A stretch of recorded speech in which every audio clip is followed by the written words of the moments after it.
Big bike talaga ang isa sa talaga naman pong pinapangarap ng iba nating mga kapwa rider dito sa Pilipinas, at alam naman natin guys na medyo suntok sa buwan talaga yung mga liter bike. Ito nga guys yung mga nasa 1000cc category ng mga big bike, and syempre meron din pong iba't ibang displacement ng big bike katulad ng 600, 700, 800, 900cc, pero mas pangunahin po talaga bilang starting big bike is yung mga nasa 400cc category. At dito sa Pilipinas guys, madami ka din naman po talaga mapagpipilian ng mga 400cc, iba't ibang brand. Talaga pong meron din po silang mga iba't ibang category. Syempre meron din pong abot kaya ang presyo. Alam naman natin guys na kapag nasa 400cc kang iyong motorcycle, pwedeng nga pong pumasok sa expressway. Isa nga ang sports bike sa talaga naman pong pogi na itsura ng motor. Kaya nga dito sa video na to guys is pag-uusapan natin ang isang sports bike na talaga naman pong meron pong kopyang itsura.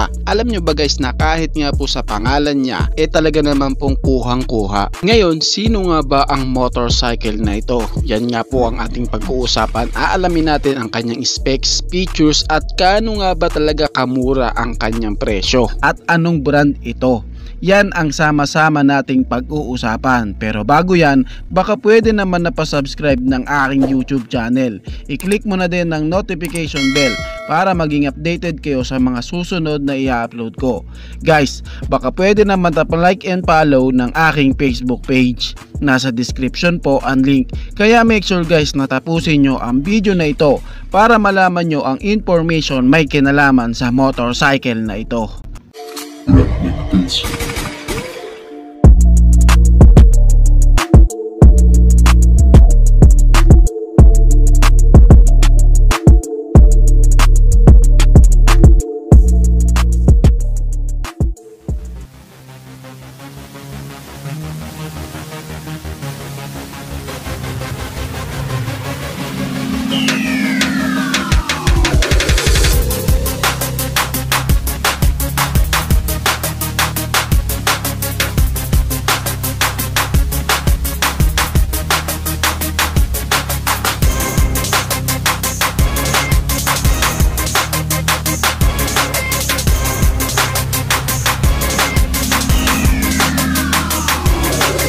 Ang tinutukoy ko nga guys is walang iba kundi si Ducaso DK400cc. Yes naman guys, kitang kita nga po sa physical appearance ng motorcycle na ito, ng sports bike na ito, na hawig po talaga siya sa isang sports bike ni Ducati. And syempre guys no, pati nga po sa brand nga po, sa brand name ng motorcycle na ito, Ducaso nga po.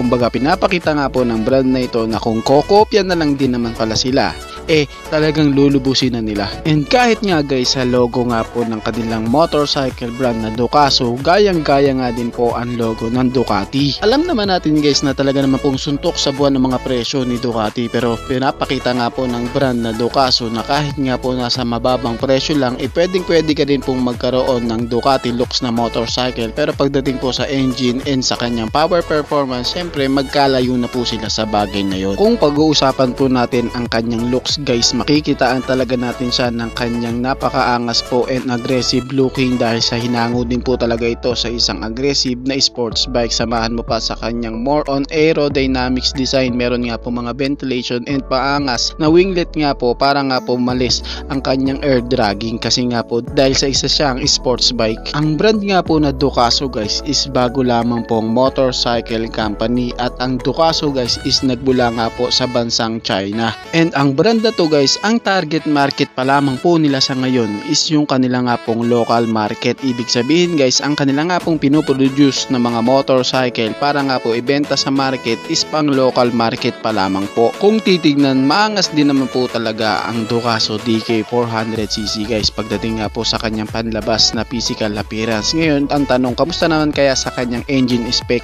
Ang Ducaso DK400cc nga guys is meron pong 400 cubic centimeter engine displacement displacement, naka 4-stroke, naka parallel twin cylinder, and meron nga po siyang 8 valves sa kanyang camshaft na meron pong dual overhead cam. At pagdating po sa kanyang cooling system, siya nga guys is naka liquid cooled engine, and syempre pagdating po sa kanyang fuel system naman po, siya po is naka FI na or fuel injected. In terms of power output guys, talagang masasabi mong mahina ang sports bike na ito. Alam nyo ba guys na meron lamang po siyang 25 horsepower sa kanyang maximum power? Yung tipong masasabi mo talaga na ano ba yan, pang 200cc lang yung power output na yan, samantalang yung DK400 is nasa 400cc na, parang ang hina naman. Makikita mo nga rin guys sa Ducaso DK400cc yung signature nga po ni Ducati, yung kanyang single-sided swing arm, dahil po ang DK400 is naka single-sided swing arm po. Samahan mo pa sa kanya nga pong napakaangas po na exhaust na kopyang-kopya din po ang itsura ng nasa Ducati. Syempre guys, pagdating nga po sa kanyang mga suspension, siya nga po guys is meron na nga pong maangas at magandang suspension sa unahan na naka-inverted fork, at naka-monoshock naman po ang suspension nito sa likuran. At pagdating naman po sa kanyang braking system,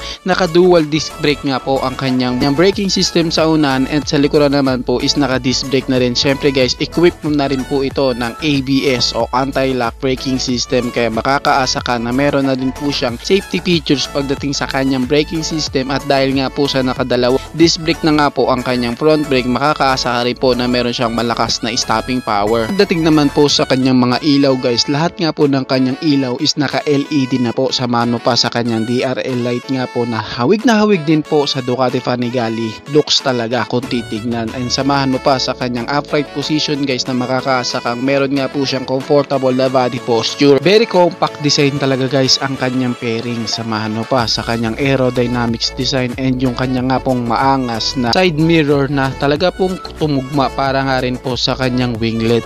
Ang kanya nga pong kaukulang pang mga karagdagang specs guys is hindi pa nga po nailalatag talaga ni Ducaso. May kinalaman nga dyan guys, kung may update pa po, may tungkol sa kanya pa pong mga iba't ibang specs, agad ko din po kayong sasabihan. Ngayon guys, pag-usapan naman po natin ang kanyang presyo, dahil nga sa China pa lang po available ang Ducaso DK400cc. Ang presyo nga po nito guys doon sa bansang China is nagkakahalaga nga po ng 20,000 Chinese yuan, na kung dito nga guys sa Pilipinas is direct po nating i-convert sa Philippine money, ito nga guys is papalo ng 157,000 pesos. Kung may chance man guys na ilalabas ang motorcycle na yan dito sa Pilipinas, bebenta kaya ito? For my personal opinion guys, ang masasabi ko dyan is yes naman po. Alam nyo ba guys na ang Motorstar Z200, kalukalit niya nga po ang mga Ducati Panigale ni Ducati, pero kapansin-pansin guys na dito sa Pilipinas is talaga naman pong mabenta ang motor na yon. Partida guys sa 200cc pa lang yon. What if pa kaya si DK400, na alam naman natin dito sa Pilipinas na ang pasok lamang po sa expressway legal na mga motorcycle is nagsisimula nga po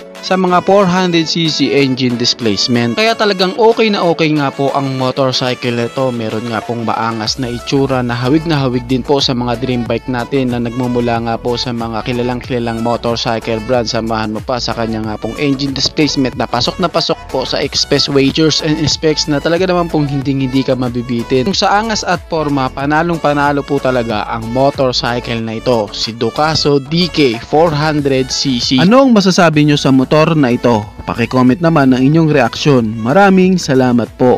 Bago matapos ang video na to guys, baka pwede naman na pahingin ng isang like mula sa inyo bilang pagsuporta sa ating munting video. Maraming salamat po. So pwede mo na din i-share para din malaman ng iba nating mga ka-rider.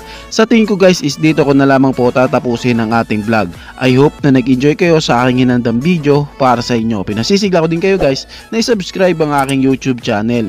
I-click mo na din ang notification bell para maging updated kayo sa mga susunod na i-upload ko. So dito ko na lamang po tatapusin. Maraming salamat po. Ichi boy. Thank you.